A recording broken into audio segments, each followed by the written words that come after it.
오늘 하나님 말씀은 창세기 6장 1절부터 8절까지 한 절씩 기도하겠습니다. 기도에 앞서서 먼저 오늘은 공독한 말씀에 근거해서 임박한 인류의 심판, 이런 제목으로 잠깐 말씀을 하도록 하겠습니다. 아담부터 노아까지 인류 10대 조상들의 시대가 이제 저물어 가고 있습니다. 비록 아담의 범죄로 말미암아 인류에게 불행이 찾아오긴 했지만은 그래도 그 시대야말로 인류 역사에서 가장 깨끗한 시대였습니다. 이 땅에 큰 전쟁이 없었고 또 천재지변 등 큰 재앙도 없었습니다.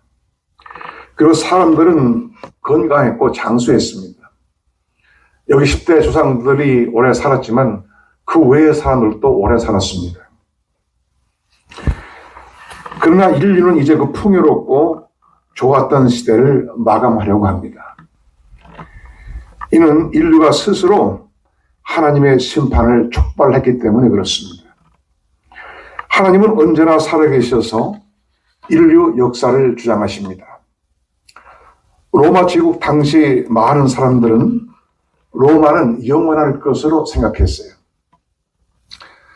어거스틴 역시 로마 제국이 그렇게 빨리 망하지는 않을 것으로 생각을 했습니다. 그런데 그의 생애 후반에 북쪽에 있는 바바리안들이 로마 제국을 공격하는 것을 목도하게 되었습니다. 어거스틴은 이때 하나님의 도성 시티 오브 갓이라고 하는 아주 위대한 책을 썼습니다. 그리고 그는 침략자들의 말발굽 소리를 들으면서 눈을 감고 하나님 앞으로 갔습니다. 어거스틴의 그의 책 하나님의 도성에서 세상 나라는 멸망할지라도 하나님의 나라는 영원하다고 하는 매우 의미심장한 글을 썼습니다. 우리 미국도 모르죠. 하나님은 나라를 세우기도 하시고 멸하기도 하십니다. 인류 역사는 얼른 보면 사람의 뜻대로 이루어진 것 같지만 실은 하나님의 뜻이 이루어지고 하나님이 인류 역사를 이끌어 가십니다. 그거는 명백한 사실입니다. 역사상 강대했던 로마 제국이 무너지고 새로운 질서가 세워진 것처럼 오늘 아담부터 노아까지 이어져 온 10대 조상들의 세계도 이제 그 한계에 다다르게 됐습니다. 첫째로 하나님의 심판이 있기 전에 먼저 인류의 심각한 타락이 있었습니다. 본문 1절 2절에 사람이 땅 위에 번성하기 시작할 때에 그들에게서 딸들이 나니 하나님의 아들들이 사람의 딸들의 아름다움을 보고 자기들이 좋아하는 모든 자로 아내를 삼는지라. 여기 사람이 땅 위에 번성하기 시작할 때라는 말씀이 나옵니다. 평균 900년을 장수한 인류의 10대 조상들을 통해서 많은 자손들이 태어났습니다. 그리고 방금도 말씀했지만 성경에 기록된 10대 조상만 아니라 그 당시에 많은 사람들이 다 그렇게 장수했습니다. 그래서 아담의 10대손 노아 때에 이르러서는 이 세상에는 이미 기하급수적으로 상당히 많은 인구가 생겨나게 됐습니다. 이렇게 인구가 늘어난 것은 분명 축복이고 좋은 일입니다.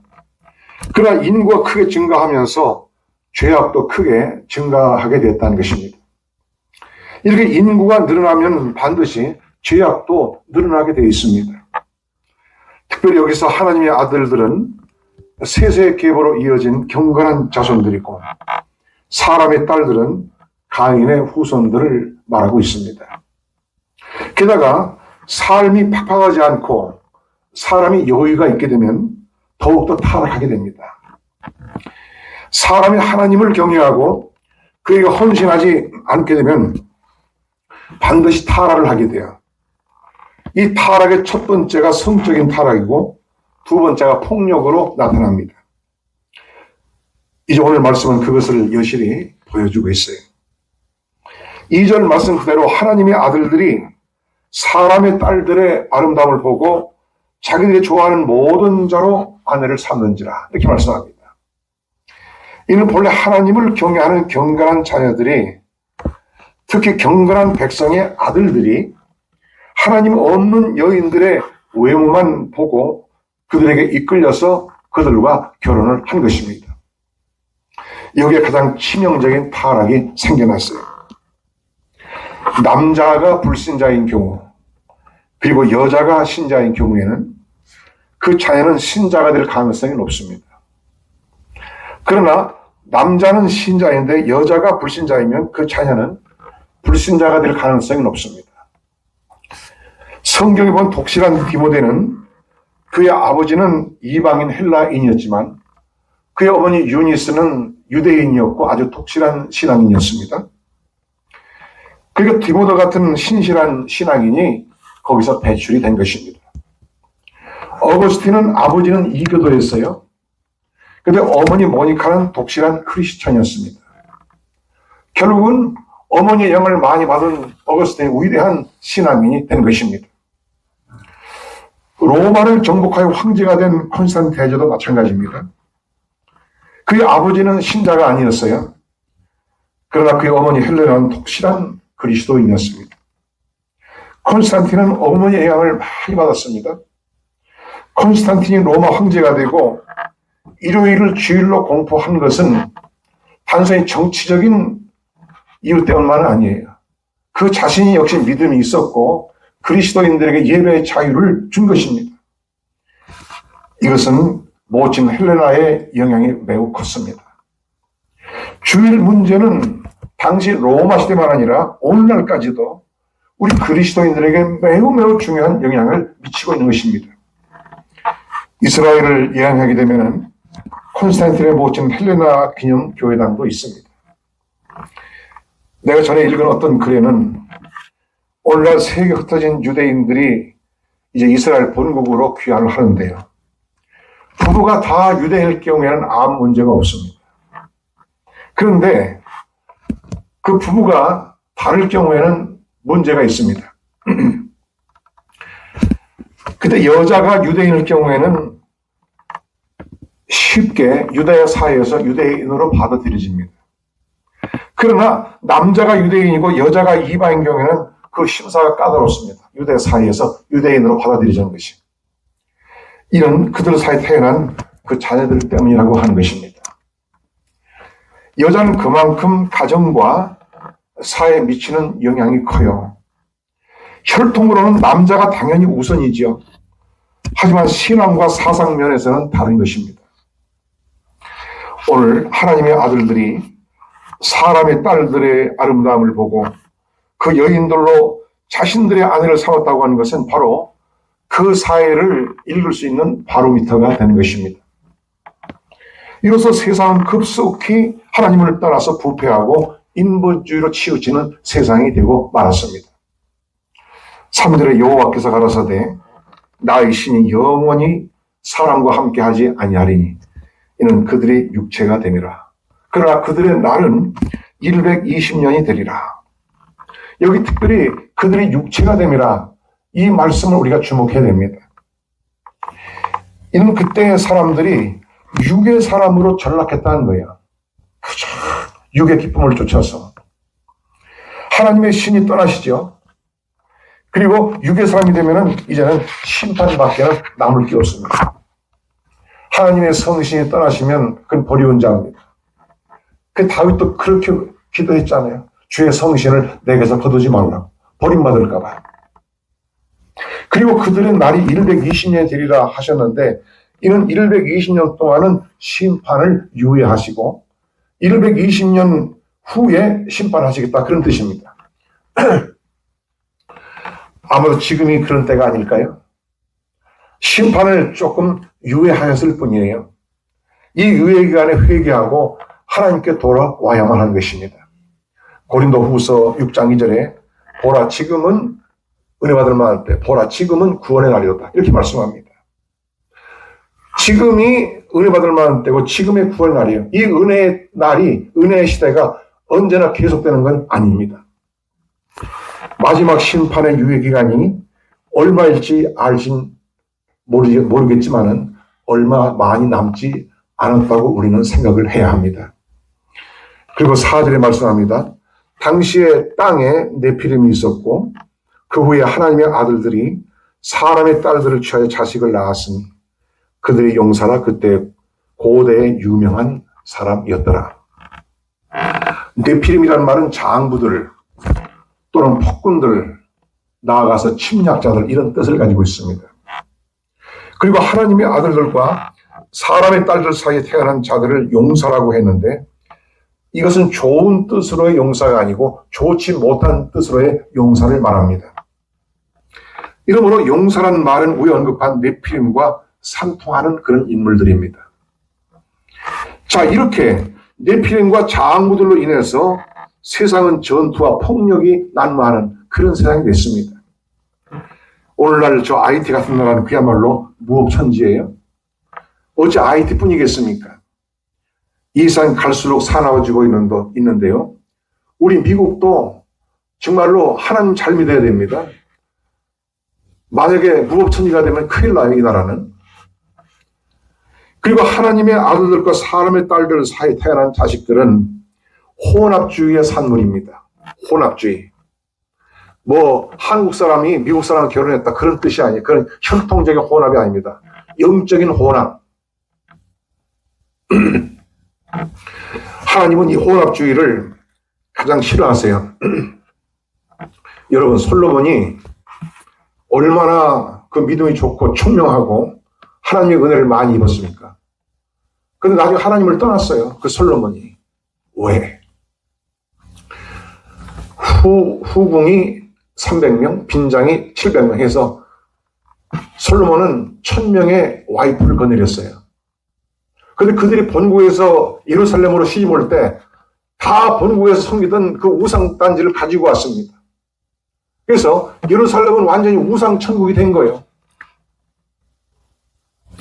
하나님께서 3번씩이나 솔로몬에게 그러지 말라고 경고했지만 이미 그렇게 여자에게 빠졌기 때문에 어떻게 헤어나지를 못했어요. 물론 나중에 솔로몬 회개했겠죠.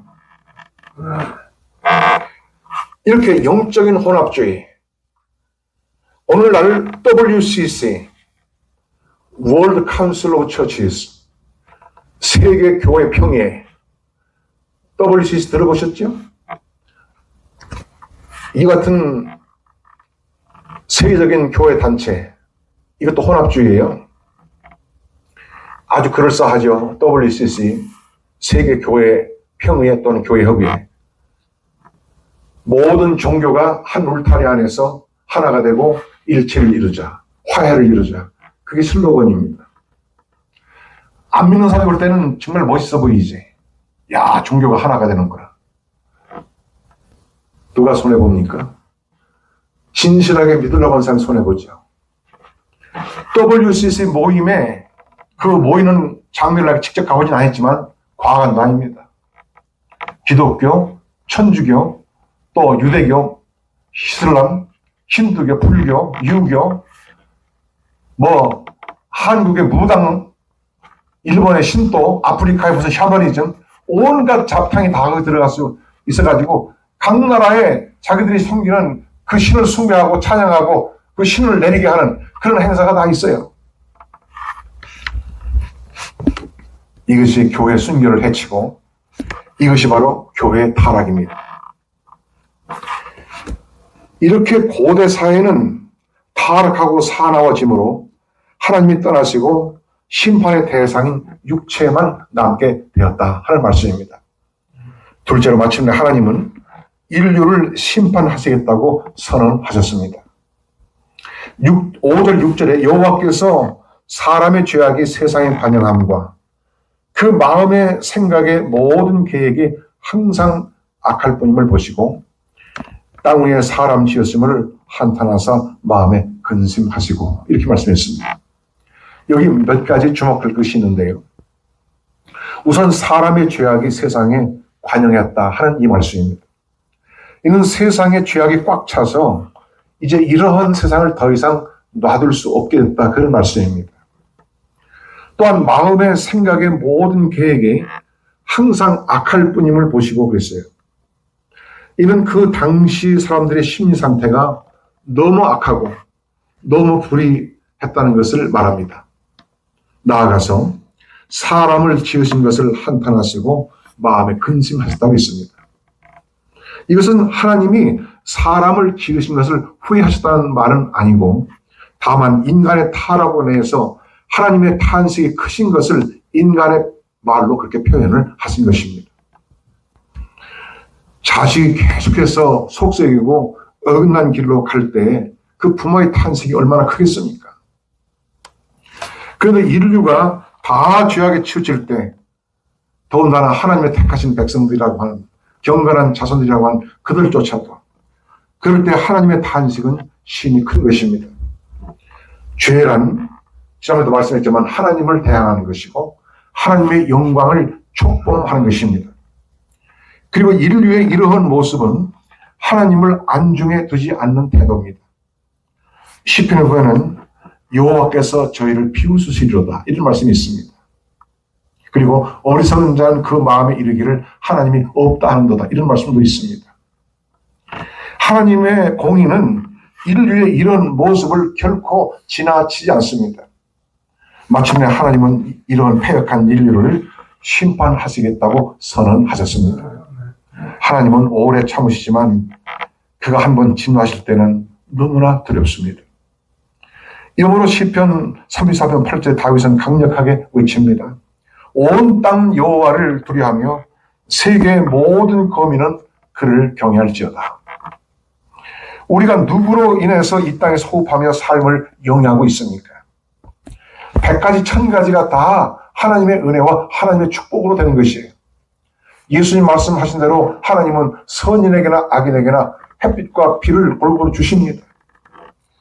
이제 하나님은 배은망덕한 인류를 심판하시기로 작정하시고 선포하십니다.